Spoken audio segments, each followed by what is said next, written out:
I actually wished I brought my midge net for my head. I actually do own one, but I never expected it to be this bad.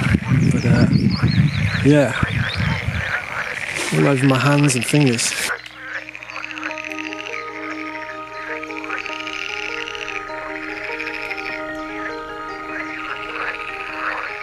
Welcome back to another video.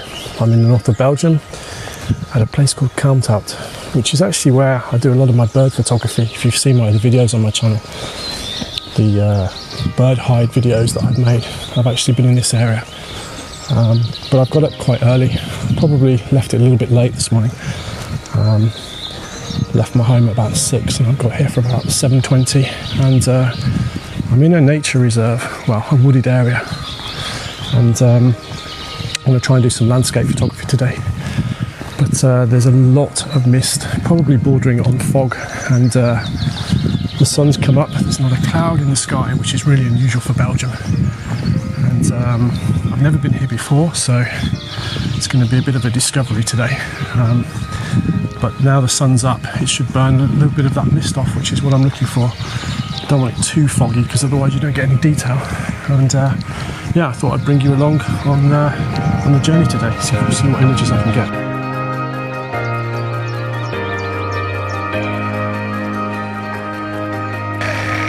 So I'm actually at the first area where there's a lake, or I'd say kind of a lake in a marsh.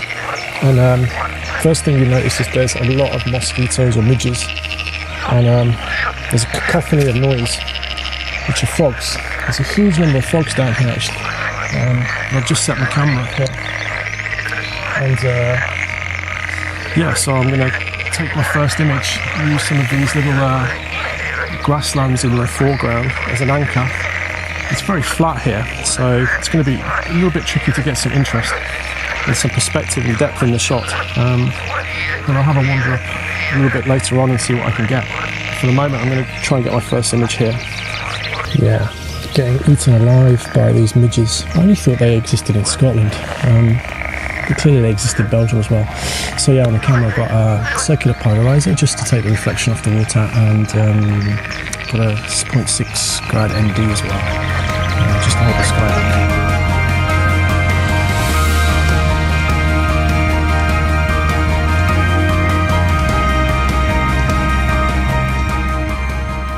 So I'm in the same location as my second composition, and I've just basically moved to the left, zoomed in and recomposed, but I've actually switched out the soft ND because the sky's just feeling a little bit washed out. There's really not enough depth in the colour of the sky, so I've gone for a stronger soft ND, and hopefully that will make the sky ping a little bit more. But yeah, I'll get this composition. I'm going to head down. There's actually another lake over this side, so I'm going to go a little bit further along there later in the morning.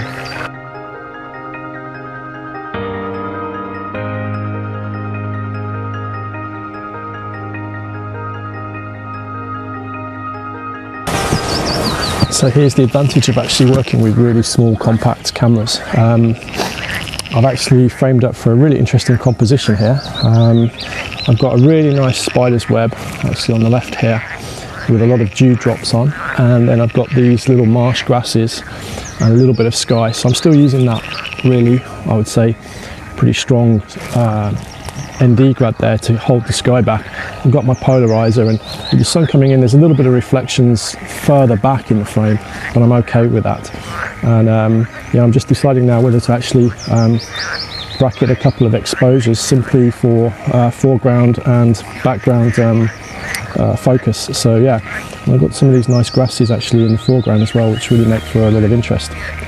Yeah, it's a pretty unexpected composition. I wasn't really expecting this.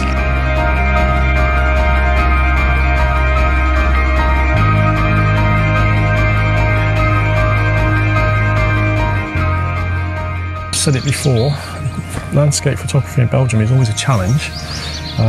Sometimes you have to focus in on the finer detail, and what I've actually found here is in shade, but there are a huge number of spiders' webs on the ground in and amongst the grasses and some of the heather. Now unfortunately the best composition is split by an electric fence, so I'm not going to be able to do that. but I'm going to see if I can get creative somehow and actually capture some of this. So it's absolutely normal that there are these cobwebs everywhere with so much prey with these midges. There's an abundance of spiders. It's actually phenomenal. You've got these ground spiders' webs, you've got some between these ferns. So I'm actually using a light behind me to cast some reflected light off the actual silk of the cobweb. And yeah, I've still got my polarizer on there. I've actually still got the grad, believe it or not. I don't need it, but I've just pushed it up just to lazy photography. Yeah, no, underexposing by about 2.5 stops because I actually want to make sure I get the reflected light in between the individual elements of that cobweb.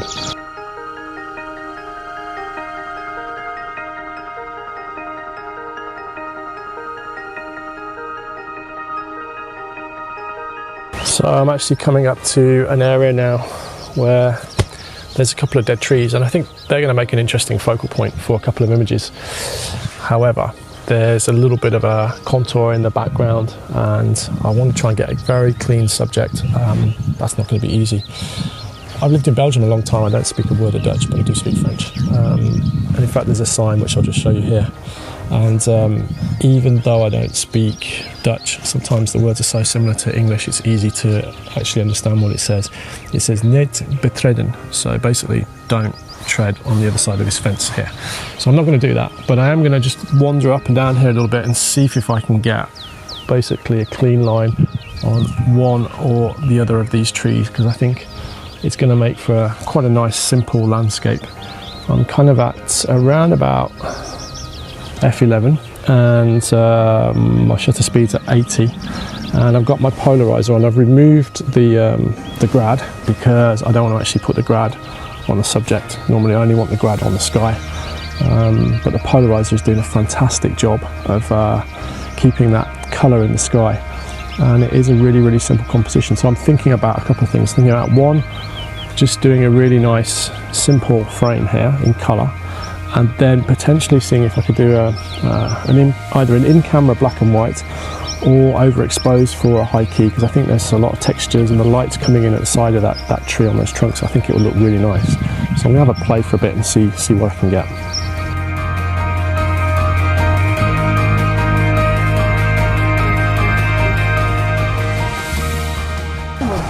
So I hope you've enjoyed today's video. It's been a bit of a different one. My channel's really about wildlife, nature and landscape photography. It's always a challenge living in Belgium because we don't have a huge amount of diverse landscapes. So today's been a really nice discovery because I've come to a new place that I've not been to before, and I've been very pleased with the diversity of images. So yeah, if you like today's video, please leave a comment and subscribe to the channel and tune back in. There'll be more videos later in the year. Thanks, and see you at the next one.